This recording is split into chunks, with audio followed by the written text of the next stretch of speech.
Olá, começa agora o Hashtag Educa, a nossa conversa sobre educação. Nós estamos ao vivo no Facebook e aqui na Multirio na televisão. Você escolhe onde prefere assistir, onde pode assistir, o importante é participar. Quem está acompanhando pelo Facebook pode mandar os comentários normalmente, já conhece o esquema. Quem está assistindo pela televisão, escreva pelo WhatsApp. O nosso número está aparecendo na tela agora. Fique à vontade, a gente quer te ouvir, a gente quer você participando dessa conversa. O assunto de hoje não poderia deixar de ser o aniversário do Rio de Janeiro. Nossa cidade maravilhosa completa 453 anos. E para falar sobre isso, eu estou aqui com o professor João Batista Melo. Ele é professor da UERJ e coordenador do projeto Roteiros Geográficos do Rio, que é uma iniciativa do Núcleo de Estudos sobre Geografia Humanística, Artes e Cidade do Rio de Janeiro, do Instituto de Geografia da UERJ.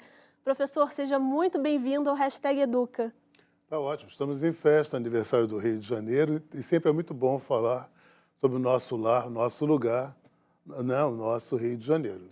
Isso aí. Para começar, professor, eu queria que a gente conversasse sobre uma questão, porque eu ainda vejo muitas pessoas confundindo o aniversário do Rio, que é celebrado em 1º de março, com o dia do padroeiro da cidade, né, o São Sebastião, que é comemorado em 20 de janeiro.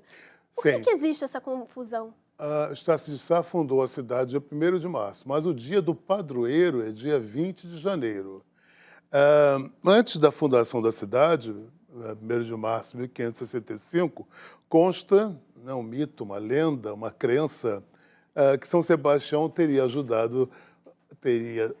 guerreado junto dos portugueses e contra os franceses que aqui estavam, não é?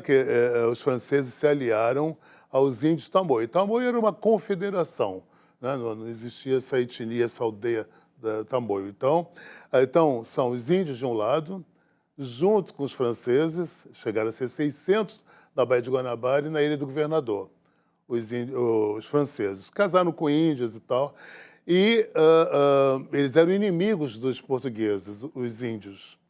E Portugal não queria perder essa parte aqui. Então, a gente teve algumas batalhas, 1560, a Batalha de Canoas, com Mendes Sá, tio de Estácio de Sá, o fundador da cidade, né?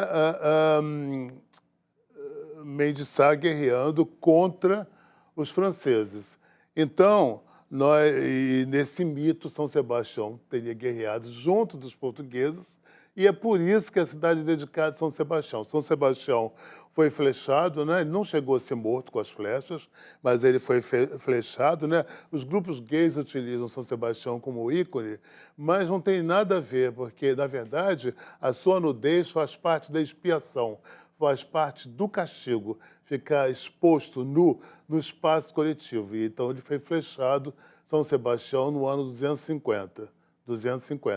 Ele não morre, porque Santa Irene o curou das chagas, né, e tal. Ele se reapresenta ao seu comandante, Diocleciano, e Diocleciano indaga se ele é cristão. Diocleciano perseguia os cristãos, e ele afirma que é cristão. Então, foi-lhe dado chumbo derretido, ele é arrastado pelo espaço coletivo até morrer. Justo por causa das flechas, né, São Sebastião foi flechado, né?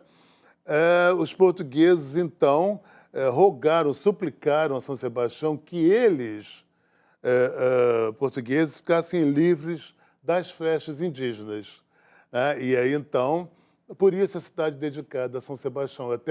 Até hoje, o nome oficial da cidade é São Sebastião do Rio de Janeiro. Na música Sebastião, do Gilberto Gil, do Milton Nascimento, que foi nome do show do Canecão, em 2000, e é nome também do CD do Milton Nascimento, do Gilberto Gil, eles também suplicam na música Sebastião, também suplicam a São Sebastião a São Sebastião que a cidade fique livre das flechas indígenas, da cidade, como eles falam, tão bela, não é? Tão castigada e tão bela, volte a ter o seu esplendor. Professor, a gente já tem perguntas do pessoal que está acompanhando a gente. Vamos ver aqui qual é a pergunta. O Maurício Mendes de Oliveira, do grupo Geoprofessores. Os professores de geografia perguntam: assisti a aula com ele na pós-graduação. Muito bom, na verdade foi um comentário, né? A Mônica Frazão... Ele foi meu aluno. Foi seu aluno, olha só, tá Eu não prestigiando lembro aqui pelo o nome, professor. não dá.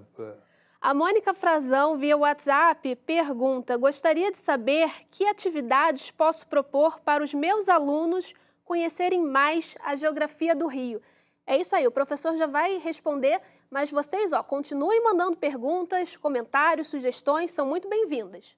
E aí, professor, quais atividades ela pode propor para os alunos dela? Essa atividade, você sair às ruas e também adentrar em ambientes que sejam importantes, não é? Essas atividades são muito ricas para as pessoas conhecerem a cidade, conhecerem o seu bairro, conhecerem a sua rua, o seu bairro, a cidade, não é? Então, no bairro, você pode fazer, no entorno do colégio, você pode fazer um roteiro, uma atividade de campo, né? Você pode levar também as crianças ao rio, mostrar que ele está assoreado, mostrar também como a cidade está suja para que para que não joguem lixo no chão. Não há razão de ter lixo no chão, na verdade. Em Tóquio não há cestas de lixo na rua e as ruas são muito limpas. Então, essa educação que você pode dar, esse reconhecimento também, que você pode fazer da cidade para que as pessoas amem mais a cidade. Não é que, afinal, a cidade é o nosso lar, o nosso lugar. Então, não é percorrer o entorno de colégios, depois avançar um pouco mais e ir ao centro também, que o centro do Rio é muito rico, não é? O Rio foi capital da colônia, do reino e do império e da república.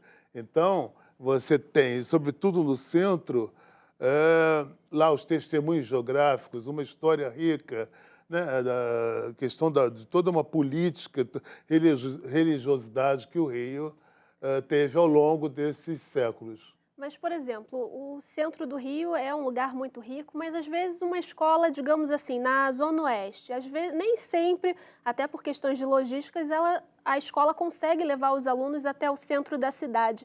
Como que os professores ali de geografia, de história, podem planejar essa atividade? Tem alguns pontos que você indica para esses professores?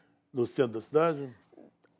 Não necessariamente, mas na Zona Norte, na Zona Oeste. Nos bairros, eu acho que é uma questão muito rica você reconhecer, mostrar o bairro para as pessoas que vivem ali. Né? A igrejinha, entrar na igreja, né? Explicar também o santuário.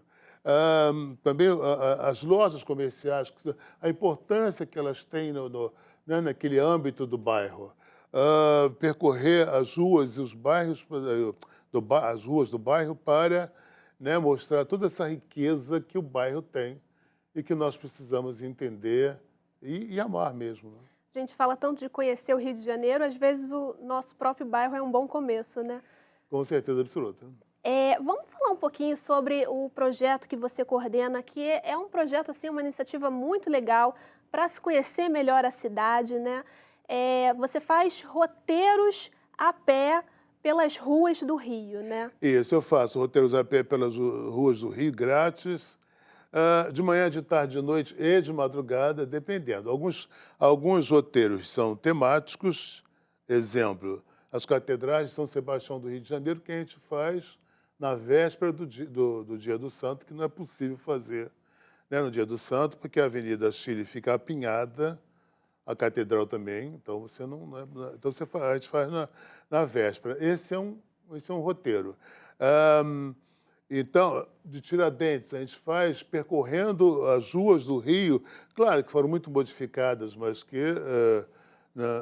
do seu périplo, né, até a morte, saindo da Alerj, que era a cadeia, que era o outro prédio que existia onde você tem a Alerj hoje, e a gente vai percorrendo, mostrando as modificações e falando também, né, esse percurso. Então, esse é um outro roteiro, né, o Rio de Tiradentes, dos tormentos às reverências, que depois ele vai ser reverenciado. 100 anos após a sua morte, Tiradentes vai ser reverenciado, né, com o nome de praça, Praça Tiradentes, nome de escola, Escola Tiradentes, ali na esquina de Gomes Freire com Visconde de Rio Branco. Então, Esse é um roteiro temático. E por que fazer os roteiros a pé? A gente pode dizer que andando, caminhando pelas ruas, a gente acaba conhecendo melhor as cidades?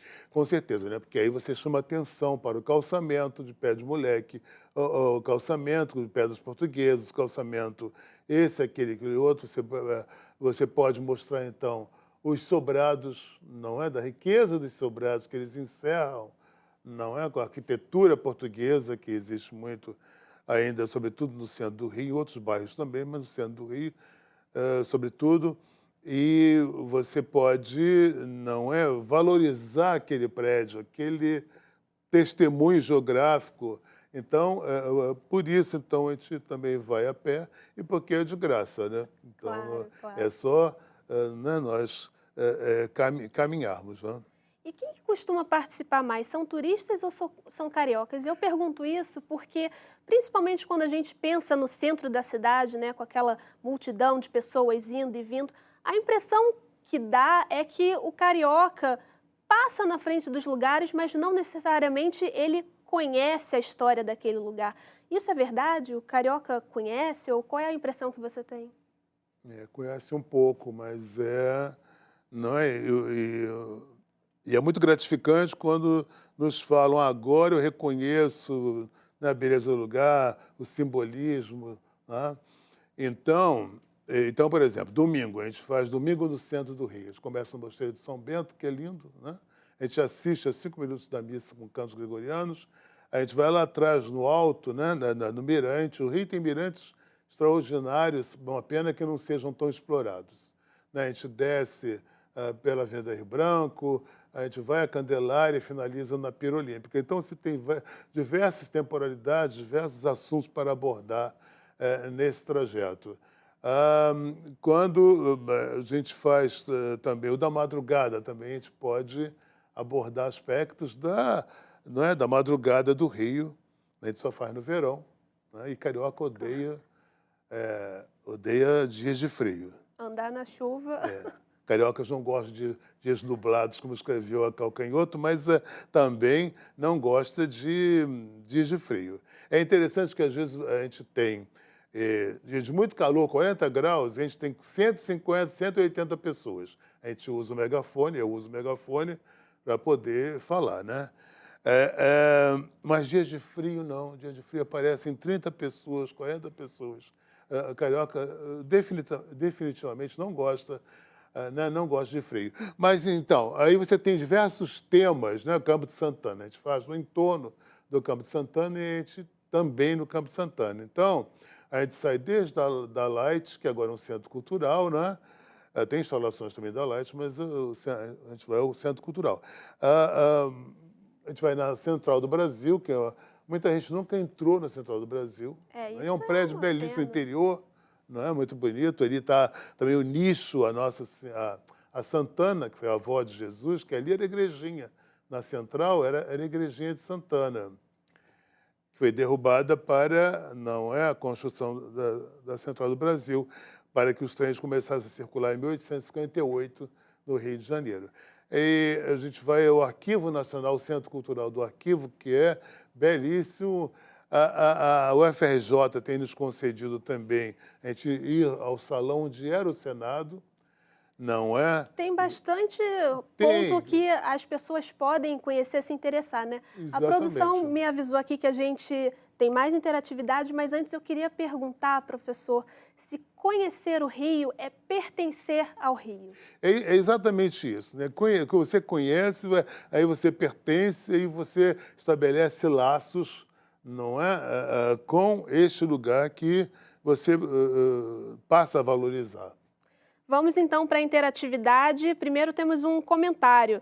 Professor, tem muita gente nos assistindo. Vou agradecer ao Rodrigo Vieira, Ana Gabi de Castro e Cláudia Gomes. São conhecidos seus. Não sei.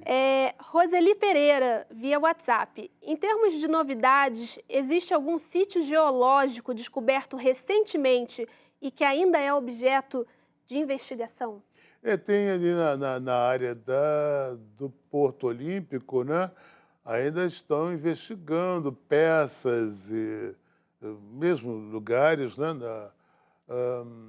da herança negra, por exemplo. Mas há outros lugares também. Quando foi feito o estacionamento subterrâneo em Santa Luzia, foram descobertas pedras e rochas e muros de contenção ali embaixo, não é, bem próximo à igreja de Santa Luzia, que era o muro de contenção entre o mar e o continente, e logo o Morro do Castelo. Então, o Rio tem seus segredos, tem os seus...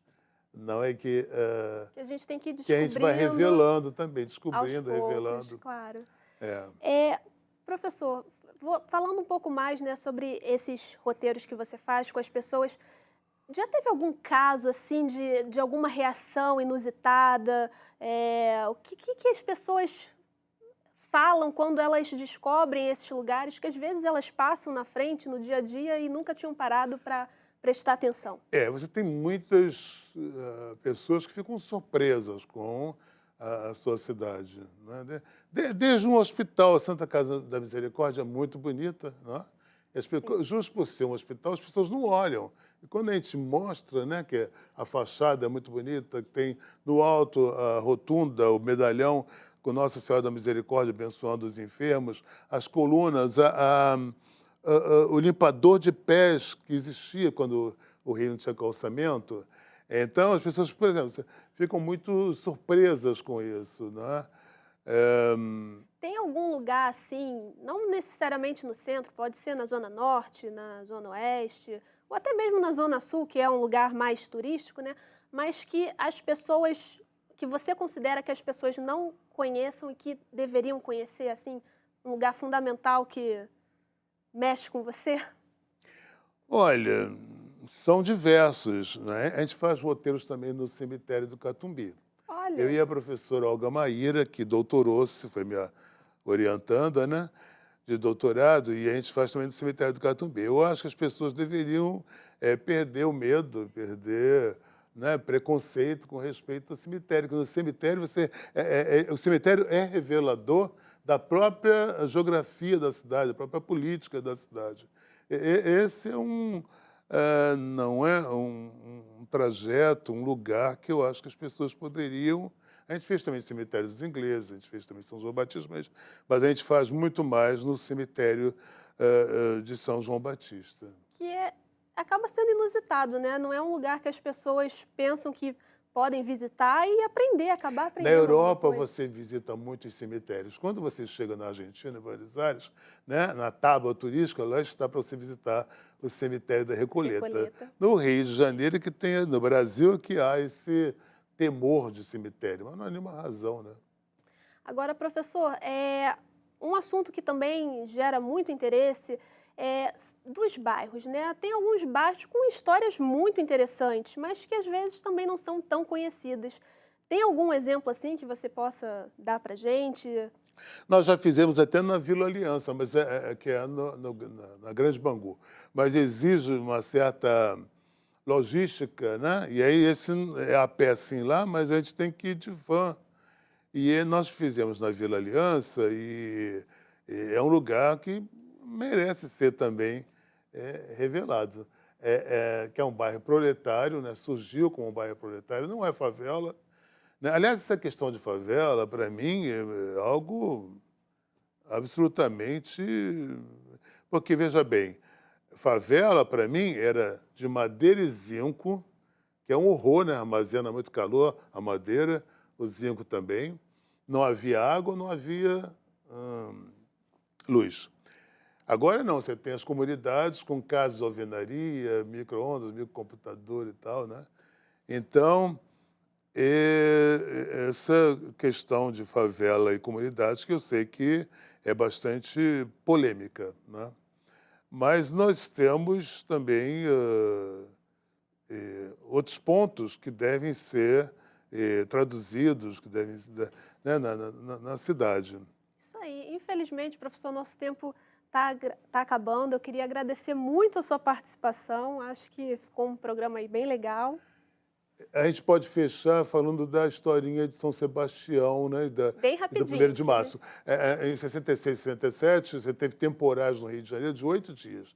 66, foram retirados do feriado. Disseram, é por causa da retirada do feriado de São Sebastião. 67, mais 8 dias, é por causa da feriado, é por causa da retirada do feriado. E voltou, então, o feriado no dia 20 de janeiro. Isso aí, se você quer saber mais sobre a história do Rio de Janeiro, fique ligado no Facebook, na Multirio, no portal da Multirio, tem muita informação para você que quer conhecer mais sobre a nossa cidade. Obrigada pela participação e até o próximo. #Educa.